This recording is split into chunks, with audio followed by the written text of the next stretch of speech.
जब हजरत नूह अलैहिस्सलाम अल्लाह के हुक्म से कश्ती बना रहे थे, हर रोज एक बूढ़ी मोमना औरत अपनी एक छोटी सी गठरी उठाकर उनके पास आती। वो कहती, ए अल्लाह के नबी, कश्ती कब रवाना होगी? नूह अलैहिस्सलाम मुस्कुराकर फरमाते, अभी देर है, वक्त आने दो। वो औरत वहीं बैठी रहती, पूरा दिन इंतजार करती और फिर शाम होते ही वापस चली जाती। ये सिलसिला कई दिनों तक चलता रहा। एक दिन हजरत नूह अलैहिस्सलाम ने उस बूढ़ी औरत से कहा, ए बूढ़ी अम्मा, जब जाने का वक्त आएगा तुझे बता दिया जाएगा। वो औरत सर झुकाकर चल दी, लेकिन दिल में ये यकीन लेकर बैठ गई कि जब कश्ती चलेगी नबी मुझे जरूर बुलाएंगे। वक्त गुजरता गया, फिर अल्लाह का अजाब आ गया। जमीन पर बारिश का तूफान आया, पानी हर तरफ फैल गया और नूह अलैहिस्सलाम की कश्ती रवाना हो गई। लेकिन नूह अलैहिस्सलाम उस औरत को बुलाना भूल गए। एक नबी से भूल? जी हाँ, ज़ाहिरी तौर पर ऐसा ही हुआ। तूफान थम गया, समुंदर की लहरें रुक गईं। कुछ वक्त बाद हजरत नूह अलैहिस्सलाम के दिल में आया कि चलकर उस शहर को देखा जाए जहाँ से सब कुछ शुरू हुआ था। वो अपनी कश्ती से उतरे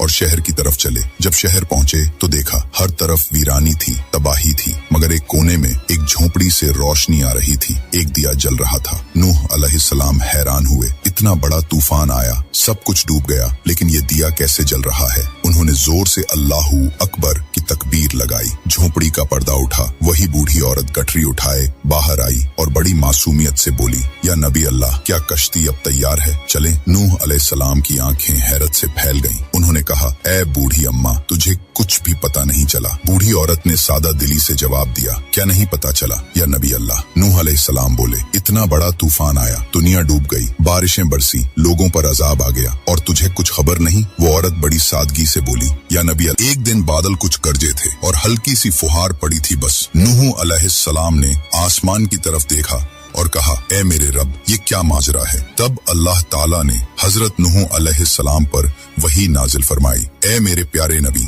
इस औरत के दिल में तुम्हारी मोहब्बत थी और तुमने उससे वादा किया था कि जब कश्ती रवाना होगी तुम उसे ले चलोगे। तुम अपने वादे को भूल गए, लेकिन मैं रब्बुल आलमीन तुम्हारे वादे का भी जिम्मेदार हूँ। मैंने अपने अजाब को उस तक पहुंचने ही नहीं दिया। उसे एहसास तक नहीं हुआ कि कैसा अजाब आया और चला भी गया। इमाम सज्जाद अलैहिस्सलाम ने जब ये वाकया बयान किया तो अपने पास बैठे मोमिनों से फरमाया, ए मोमिनों, इस हदीस को क़यामत तक के मोमिनों तक पहुंचाना तुम पर वाजिब है। उन्हें बता दो, जो हमसे मोहब्बत करेगा क़यामत का अजाब जरूर आएगा, लेकिन जिस तरह उस मोमिन औरत को पता नहीं चला, हमारे मोमिनों को भी एहसास नहीं होगा कि कब क़यामत आई और कब गुजर गई। सबक थे, अल्लाह ताला अपने नेक बंदों की मोहब्बत का बदला कभी जाया नहीं करता।